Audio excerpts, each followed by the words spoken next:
I, 35M, have been married to Becca, 34F, for 6 years now, and we dated for 2 years before getting married.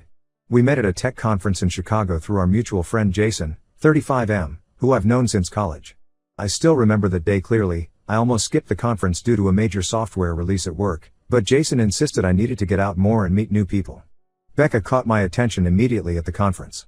She was giving a presentation on UI/UX design trends, and I was impressed by her knowledge and confidence.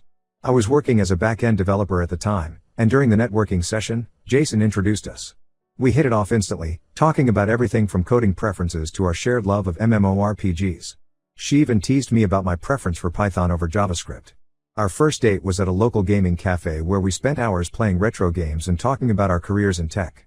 We discovered we had so much in common. Both of us were passionate about technology, enjoyed hiking on weekends, and were huge fans of indie game development. She even had a small collection of vintage gaming consoles, which matched perfectly with my old-school gaming enthusiasm. The next 2 years of dating were amazing. We moved in together after a year, and everything just clicked. We complemented each other perfectly. She was outgoing and social, while I was more reserved but enjoyed being part of her social circle. We even started a side project together developing mobile apps, which brought us even closer as we could combine her design skills with my programming expertise. Our wedding was small but perfect, just close friends and family. We had a gaming-themed wedding cake and even included some nerdy references in our vows. Everyone said we were perfect for each other, and honestly, I felt the same way. My sister Emma, 38F, often said we were her model for a healthy relationship. The first few years of marriage were great. We both worked at different tech companies but managed to maintain a good work-life balance. We had our routines, weekend hiking trips, monthly game nights with friends, and our annual tech conference attendance where we first met. We also hosted regular dinner parties for our gaming friends, where we'd spend hours playing board games and video games. Everything started changing when I got promoted to Senior Development Manager at my company in January this year. The promotion came with a significant pay raise but also meant longer hours and more responsibilities. I now had to manage a team of developers across different time zones, which meant early morning and late night calls became regular. At first, Becca was supportive. She understood this was a great opportunity for our future. I tried my best to maintain our connection, calling during breaks, texting throughout the day, and ensuring we had at least one full day together every week. We even set up a shared calendar to plan our time together better. Around March, I noticed changes in Becca's behavior. She joined a Discord server for Final Fantasy XIV and began spending more and more time there. Initially, I didn't think much of it. Gaming was always her hobby, and I was working long hours anyway. But soon she was spending 6 to 7 hours daily with her online gaming group, even on our designated date nights. What really concerned me was how our intimacy started declining. In the past 6 months, we've only been intimate once, and that incident was strange. She came home from work one day in May, unusually agitated and frustrated. She practically jumped on me the moment I got home. Afterward, she seemed distant and quickly went back to her gaming session. Something about that day didn't sit right with me, but I couldn't figure out why. 2 months ago, everything came to a head. I had planned a special date night, made reservations at the restaurant where we had celebrated our first anniversary, bought her favorite flowers, the works. She canceled at the last minute because her guild had an important raid scheduled. That's when I lost it. We had a huge fight where I finally expressed how I felt she didn't want to be in this relationship anymore. That's when she dropped the bomb. She had fallen out of love with me. She said it happened gradually over the past few months, but she couldn't pinpoint exactly when. She talked about feeling suffocated and wanting something new in life. The woman who had been my best friend and partner for 8 years now saw me as just a roommate.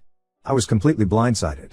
Sure, things weren't perfect, but we had always been able to talk through our problems before. This felt different. She wasn't interested in finding solutions. She had already emotionally checked out of our marriage. I tried everything to save our relationship. I took 2 weeks off work, planned romantic dates, cooked her favorite meals, and suggested couples activities like hiking and painting classes that she used to enjoy. I even offered to cut back my hours at work, but nothing seemed to make a difference. The best response I got was that she loved me like a brother, not exactly what a husband wants to hear from his wife. Last week, I suggested she might want to move out for a while. I still love her deeply, but seeing her every day and knowing she doesn't feel the same way is killing me inside. She's been talking about wanting adventures and new experiences, and I don't want to hold her back.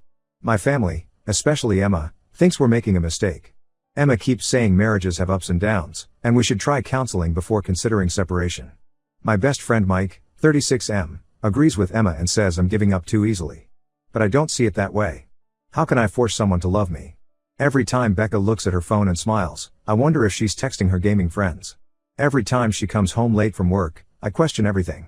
Yesterday, I overheard her on Discord telling someone how excited she was about moving out and starting fresh. She sounded happier than she had in months.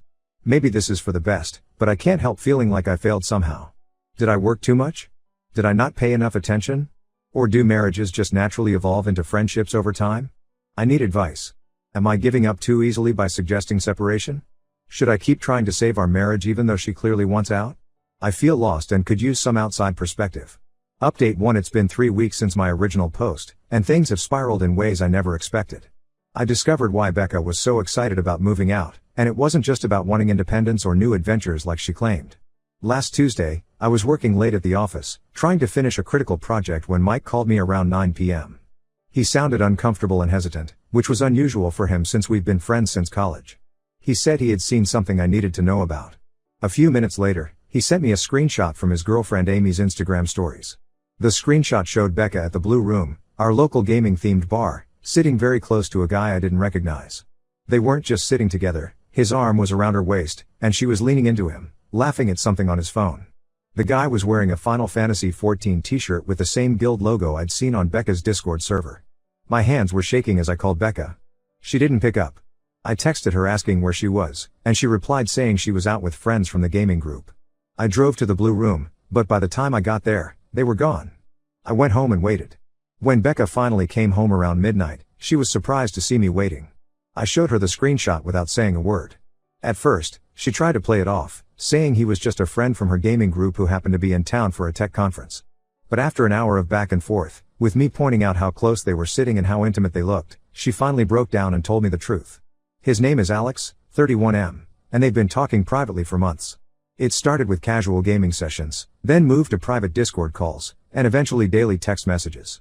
She claimed nothing physical had happened yet, but they had developed strong feelings for each other. She said he understood her in a way I never did, that they could talk for hours about games and anime without getting bored. Everything started making sense. The long hours on Discord weren't just about gaming with the guild, she was having private conversations with Alex. That day she came home extremely frustrated and jumped on me. She admitted she had spent the afternoon voice chatting with Alex, and their conversation had gotten flirty and intense. The sudden desire for adventures and new experiences? All inspired by her conversations with him about places they wanted to visit and things they wanted to do. What hurt even more was learning that Emma, my own sister, knew about Alex. Becca had confided in her weeks ago, and Emma had been trying to convince her to end things with Alex and work on our marriage. That's why Emma was pushing so hard for counseling. She betrayed my trust by keeping this from me, her own brother. When I confronted Emma, she broke down crying in my living room. She said she was trying to protect both of us. She thought if Becca ended things with Alex, we could still save our marriage. Emma didn't want to hurt me with information that might not matter if Becca chose to stay. But her silence only gave Becca more time to develop her relationship with Alex. The hardest part was when Becca tried to justify everything. She said she never meant for any of this to happen. According to her, Alex just got her in ways I never did. They shared the same passion for obscure JRPGs and could talk for hours about character development and game mechanics. She said while I was busy with work calls and late nights at the office, Alex was there to listen to her thoughts and feelings. I told her she needed to move out immediately. She's currently staying with her friend Sarah until she finds her own place. Most of our friends are shocked, but a few have admitted they had suspicions. Amy, Mike's girlfriend, revealed she had seen Becca and Alex together at various gaming cafes multiple times before but thought they were just friends from her gaming group. She apologized for not saying anything sooner. What makes this even worse is how our gaming community is reacting. Since Becca and I were both active in local gaming circles, people are taking sides. Some mutual friends are saying I should have paid more attention to her interests, that I was too focused on work. Others think she was wrong to develop feelings for someone else while still married. Our monthly board game nights are effectively over since nobody wants to deal with the awkwardness. I've been staying at home, trying to process everything. Mike comes over regularly to check on me, and we've started our own gaming sessions to keep my mind off things. But it's hard. Every time I log into any of our shared gaming platforms, I see her avatar online, probably playing with him. The betrayal from Emma still stings. She keeps trying to explain her side, saying she was caught in an impossible situation. She's been bringing food over and trying to make amends, but I'm not ready to forgive her yet. My own sister chose to protect my wife's emotional affair instead of telling me the truth. Becca has been texting me about coming by to pick up more of her things. Each time she visits, she tries to explain herself again, saying she never meant to hurt me. But how can you trust someone who spent months building an emotional connection with another person while pretending everything was fine in your marriage? I'm meeting with a lawyer next week to discuss my options. I never thought I'd be thinking about divorce at 35, but here I am. I guess sometimes the game over screen comes when you least expect it. Update 2. It's been 2 months since my last update, and I've discovered even more lies that make me question everything about my relationship with Becca. Through mutual friends in the gaming community, I learned that Becca and Alex didn't just meet this year on Discord. They actually knew each other from college 10 years ago and had dated for almost a year back then. The truth came out when Ryan, an old college friend who's now part of our local gaming scene, recognized Alex at a gaming convention. Ryan pulled me aside and asked if I knew about Becca and Alex's history. When I looked confused, he realized I had no idea and felt obligated to tell me everything. Apparently, Becca and Alex dated during their junior year of college. They were both part of the campus gaming club and got together after organizing a gaming tournament.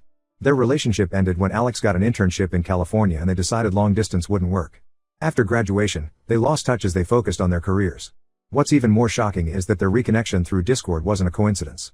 The gaming server Becca joined wasn't some random FFX guild, it was one Alex had created specifically to reconnect with her. He had been searching for her on social media for years and finally found her through a mutual gaming friend. He invited her to the server in January, right when I got my promotion and started working longer hours. The worst part?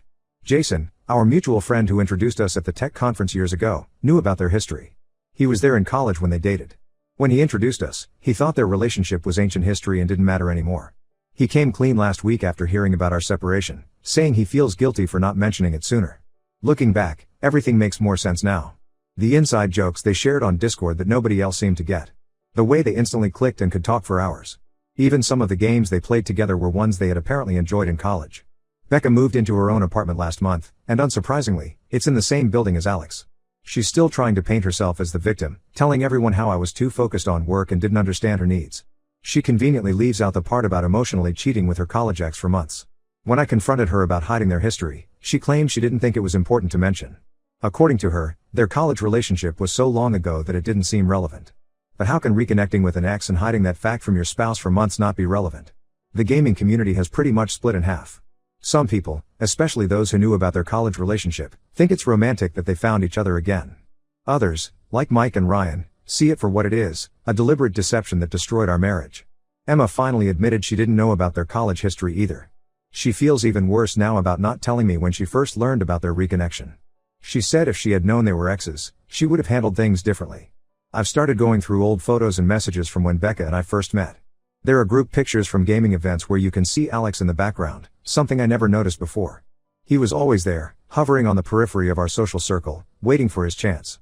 Jason tried to apologize, saying he really thought their college relationship was just a brief fling that meant nothing. But how could he not mention it when he saw them reconnecting and spending so much time together online? Some friend he turned out to be. The hardest part is realizing that while I was working extra hours to build a better future for us, Becca was rebuilding her connection with Alex. Every late night I spent at the office, every weekend call I had to take, gave them more time to reminisce about their college days and rekindle their old feelings. I've started individual therapy to deal with all this. Not because I want to reconcile, that ship has sailed, but because I need to process the betrayal and learn to trust again. The therapist says it's normal to question everything when you discover such long-term deception, but I can't help wondering what else I might not know about my 8-year relationship with Becca. Update 3 months have passed since my world turned upside down, and life looks completely different now. Becca and Alex are officially dating and living in the same apartment building. They don't even try to hide their relationship anymore, they're all over social media, posting about their gaming sessions, date nights, and inside jokes from their college days. I filed for divorce last month. Emma tried one last time to convince me to attempt reconciliation, saying people make mistakes and deserve second chances. But how can you forgive someone who spent months lying to your face while reconnecting with their college ex? The trust is completely shattered. Becca didn't just fall out of love with me, she actively chose to pursue someone else while pretending everything was fine. Our divorce proceedings have been messy. Becca initially wanted to keep our shared gaming collection, claiming most of the rare items were gifts from her friends. I had to fight through my lawyer to keep my original collection that I started years before meeting her. We're still arguing over who gets to keep our jointly developed mobile apps and their revenue. I've blocked Becca and Alex on all social media platforms. I also had to distance myself from several mutual friends who kept trying to defend Becca's actions. Some said things like sometimes people grow apart or everyone deserves to be happy. One friend even suggested I should be grateful that Becca didn't physically cheat on me while we were living together. I cut contact with anyone who tried to minimize what she did. The local gaming scene feels tainted now. I stopped going to our regular gaming cafes because they're now Becca and Alex's favorite date spots. I sold my FFXive account because too many memories were attached to it. Instead, I've started exploring single-player games I never had time for before. The silver lining in all this is that I've reconnected with old friends I had lost touch with. Mike has been incredibly supportive, and we've started a weekly board game night with some other friends. Ryan regularly checks in on me and has introduced me to his gaming group, which has become a welcome distraction. I'm focusing on my work and recently started a challenging new project that keeps me busy. My team has been understanding about my situation, and my boss even offered me some personal days to deal with the divorce proceedings. Last week, I ran into Becca at a tech conference. She tried to apologize, saying she should have been more honest from the start. She claimed she never meant to hurt me and hoped we could eventually be friends since we share the same social circle. I just walked away. Some things can't be fixed with an apology. Emma and I are slowly rebuilding our relationship. While I'm still hurt that she kept Becca's secret, I understand she was caught in a difficult position. We've started having dinner together once a week, carefully avoiding any discussion of Becca or Alex. The divorce should be finalized in a few months. I'm not dating and don't plan to anytime soon. This experience has taught me a lot about trust and the importance of honesty in relationships.